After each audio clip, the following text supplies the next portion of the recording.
Keď bude v niečom slovensky. problém, tak sa možno po rusky posnažíme. Prečo si sa rozhodol hrať v Rusku aj za Severstan?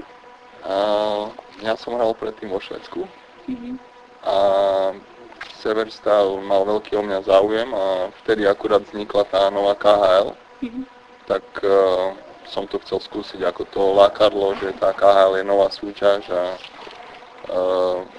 majú veľké sny, tak takisto som chcel vyskúšať tú súťaž. No dobre. Čo si myslíš o KHL a o úrovni hry v Rusku? A myslím si, že každým rokom sa zlepšuje ako liga. Keď niečo nefunguje, tak na ďalší rok to už ako zrobia tak, aby to bolo lepšie. No ale hokej je stále taký ten typický ruský. Hráči majú radi puk a snažia sa technicky hrať ten hokej, kdežto napríklad v Amerike je ten štýl hokeja trošku iný, ale to si treba zvyknúť a už potom s tým nemám problém. Páči sa vám Rusko? Áno, je to iná krajina a pre mňa je to trošku moc veľká, lebo ja som zo Slovenska, kde Slovensko je veľmi malá krajina, aj moje mesto je malé iba 300 000 a v Rusku je pre mňa veľmi veľké, no ale zvykol som si a ľudia sú priateľskí a nemám tu na problém žiť. Ako hodnotíš úroveň služb v KHL?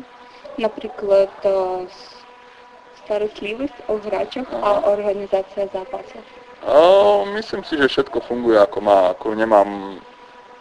Nemám problém s niečím. Ako som povedal, keď niečo nefungovalo, tak snažili sa to vyriešiť, takže myslím si, že tá starostlivosť je na celkom vysokej úrovni. Samozrejme, niektoré mužstvo má viacej financií, tak je to ešte lepšie, ale myslím si, že aj tie mužstva s menej financiami na tom nie sú zle, že všetko, čo majú mať ako potrebné k hre, majú. Dobre. Čo si myslíš o kupovaní takých slavných hráčov ako Nabúka, Dimitra a Hašek KHL? Ja si myslím, že to len pomôže ako celkovému menu ligy a čím mladší tí hráči budú, tak tým lepšie to ešte bude pre tú ligu, lebo napríklad Nabokov ešte nie je až taký starý, takže to bolo super, že aj hráči v takomto veku, keď ešte môžu produkovať dobrý hokej, sem prídu a prilákajú fanúšikov, médiá, sponzorov, takže a celkovo tá liga potom stupne aj meno, že si myslím, že je to len dobré. Čo si myslíš o Haškovi? Starý brat. Ja v takomto veku ako mi je on, dokáže podávať ešte stále vynikajúce výkony, takže to je akože klobúk dole a je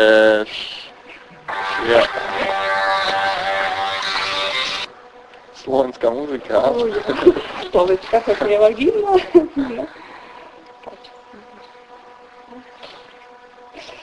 No dobre, ideme ďalej. Tento rok sa sprístupnili šatne pre novinárov. Ako to berú najmä ruskí hráči, ktorí nehrali v NHL? Tí, čo boli v NHL, sú na to zvyknutí. No, myslím si, že s tým nemáme nejaký problém, akože tí novinári tí novinári si vyberú len zo pár hráčov, takže nie všetci hráči sa im musia venovať, takže väčšinou rozprávajú len 2-3, takže to nie je vôbec problém. Môžeš mi povedať o kluboch, ktorých si hral? Tak ja som odišiel ako mladý 18-ročný už do Kanady, tam som hral 2 roky kanadskú juniorskú súťaž, Calgary mužov.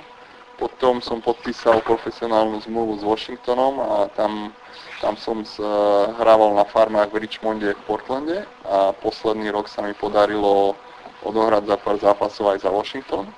Ale potom prišiel lockout v NHL, tak som odišiel hrať do Švédska, tam som bol 4 roky a odvtedy, keď som odišiel zo Švédska, tak som už 3. rok tu na Čerepolci. Ako sa ti hralo v Amerike a v Švédsku? Tak v Amerike... Kde to bolo najlepšie? Tak asi tá Amerika. Prišiel som tam ako mladý chlapec do veľkého cudzieho sveta a všetko bolo nové a proste som si to užíval. Možno niektoré veci som ako ešte nevnímal ako mladý chlapec až tak, takže som si všetko užíval. No a to Švédsko, tam už som prišiel ako 24 ročný, takže už som bol taký aj hokejovo vyspelejší.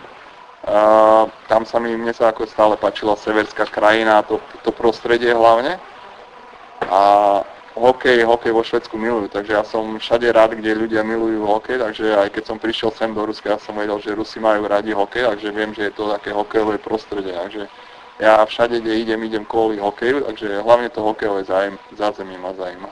No dobre. A chcel by si hrať v inom mieste, v inom tíme v KHL? Samozrejme, ako keď... Moskva.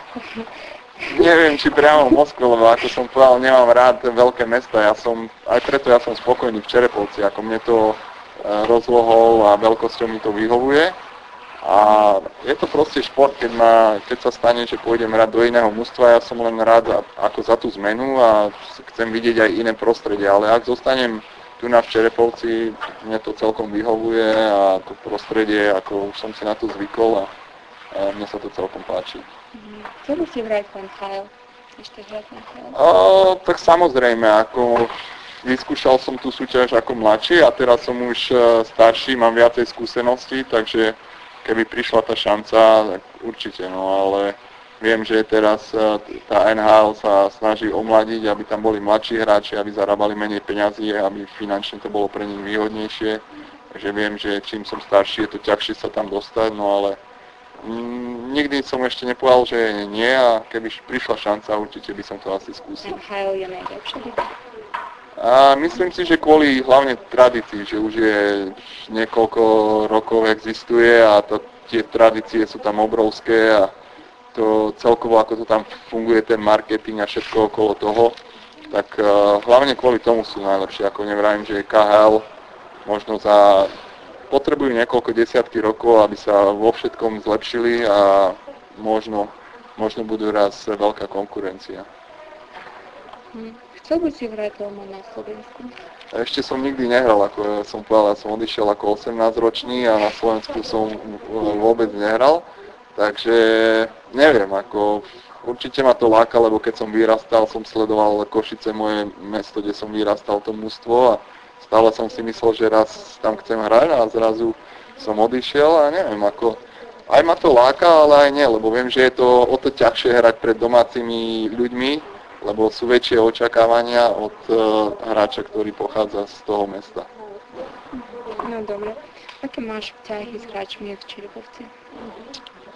Tým, že slovenčina a ruština sa trošku podobajú, tak nebol pre mňa ako problém sa nejako začleniť do mužstva s chlapcami, aj keď menej rozprávam, ale im celkovo rozumiem, takže pravím, sú priateľskí, aj žijeme, polka mužstva žijeme v jednom dome, takže aj sa navštevujeme a pomáhame si, takže myslím, že celková atmosféra v kabíne je priateľská. Učíš sa ruský jazyk? Snažím sa, hlavne kvôli tomu, keď som sám niekde v obchode, alebo keď niečo potrebujem vybaviť, aby som nemal problém. Takže hlavne snažím sa v kabíne počúvať chlapcov, ako sa rozprávajú a máme jedného Čecha, Jozefa Straku, ktorý rozpráva výborne po rusky, takže keď niečo neviem, snaží sa aj jeho opýtať, aby som sa to naučil. Vedľa koho sedíš v šatni? Ja mám také miesto, že po ľavej strane nie je nikto, po pravej strane je takisto voľné, takže, lebo po ľavej strane vôbec nie je akože pre nikoho miesto, tam je akurát ulička a po pravej strane je voľné miesto, takže až kúsok ďalej odo mňa je Marat. A potom naľavo odo mňa sú moji českí chalani, ktorými si rozumiem jazykovo, takže oni sú tak kúsok odo mňa naľavo. A s kým si najviac v tíme rozumieš aj v nehokejových veciach? Tak samozrejme, my cudzinci, hlavne kvôli tomu, že si jazykovo rozumieme, tak s nimi ako tak najviac komunikujem, takže je to Jozef Straka a Ondrej Nemec a s Timom Petersonom, Švédom, som hrával vo Švédsku, takže s ním si zase rozumiem kvôli tomu, že už sa poznáme dlhší čas, takže aj sa rodina ako navštevujeme. Ako hodnotíš novú posilu do obranci Švéda Timoho Petersona? Myslím si, že ako Švéd zapadol vynikajúco, lebo snaží sa rozprávať aj po rusky, aby čo najviac rozumel hokejovo už nemá problém, zvykol si na štýl hry a myslím si, že aj ofenzívne nám pomáha, už skôr dal aj gól, takže myslím si, že ešte čím dlhšie bude hrať, tým ľahšie sa bude pre neho hrať ako táto súťaž. Čo si myslíš o výmení Martina Ciboka z Moskvy do Čertovca? Tak je to biznis, ako Oleg Gubin bol vynikajúci hokejista a prišiel takýto biznis a Martina poznám už dlhé roky, lebo je taký istý ročník ako ja, takže sme spolu hrávali a myslím si, že Martin je taký vynikajúci bojovný útočník a že on nám len pomôže ako tou svojou bojovnosťou. Čertovci hrajú dvaja mladí obrancovia, Kisilevič a Čudinov. Ako hodnotíš hru v porovnaní so staršími obrancami? Aj keď sú mladí, už hrávajú v tomto mužstve asi druhý a možno už aj tretí rok, takže majú skúsenosti a vôbec na nich nevidno, že sú takí mladí chlapci. Čudinov hrával aj za reprezentáciu, takže je to na ňom cítiť, že má to sebavedomie. A Kisilievič takisto, keď nastupuje, tak nevidím na ňom nejakú nervozitu a svojej mladý vek podávajú obidvaja dobré výkony, si myslím. No dobre. Ako si strávil dovolenku? Dovolenka bola krátka, keďže v lete som mal svadbu. Mal som svadbu a do svadby som musel vybavovať veci kolo svadby, plus som chcel trénovať na sezónu. Takže na dovolenku som išiel až po svadbe a tam bolo málo času, keďže už som musel ísť do Čerepovca. Takže len na 5-6 dní sme boli v Chorvátsku, čo máme blízko autom, len aby sme zmenili prostredie, tak sme s manželkou už išli do Chorvátska asi trošku oddychnúť. Povedz mi o svojej rodine. Tak ako som povedal, v lete som sa oženil. Tvojej žene Jank? S Jankou som spolu už 4 roky. Chodila už predtým aj za mnou do Švédska, keď som hrával, a teraz je stále so mnou v Rusku. No a... Áno. A už sa veľmi tešíme, lebo čakáme prírastok baby do rodiny, takže po sezóne by sa mal narodiť, takže veľmi sa teším na nasledujúce leto. Ako si zvykla ona na život v Rusku? Tak jej pomáha veľmi to, že sú tu priateľky druhých hráčov, aby sa mala s kým stretávať a ona je celkovo ako ona vytvára mne tú pohodu, aby som mal na prácu k hokeju a ona vlastne nepracuje, takže ona je celkovo tu na spokojná tým, že tá atmosféra je tu na tým, že sú tu aj iné priateľky a manželky, že bývame v jednom dome, tak hlavne to jej vyhovuje, že sa má s tým stretnúť, takže ona nie je nejako náročná. Čo to povedz, aké to je mesto? Na ruské pomery malička, ale ako som povedal, mne vôbec nevadí, lebo ja som asi z takéhoto mesta takisto.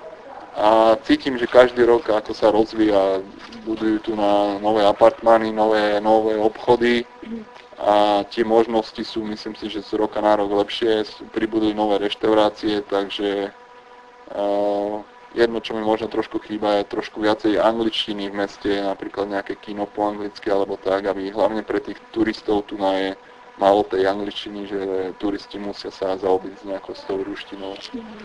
Čo robíš vo svojom voľnom čase? Tak hlavne sa stretávame s druhými spoluhráčmi, ako som povedal, pre nás cudzincov tu je veľmi málo, nejak do kina nemôžeme chodiť, lebo po rusky ešte až tak nerozumieme, takže väčšinou sa stretávame buď sami, že ideme buď na návštevu k sebe, alebo ideme spolu do reštaurácie, alebo sa prejsť do mesta. Takže hlavne my cudzinci trávime ten voľný čas spolu.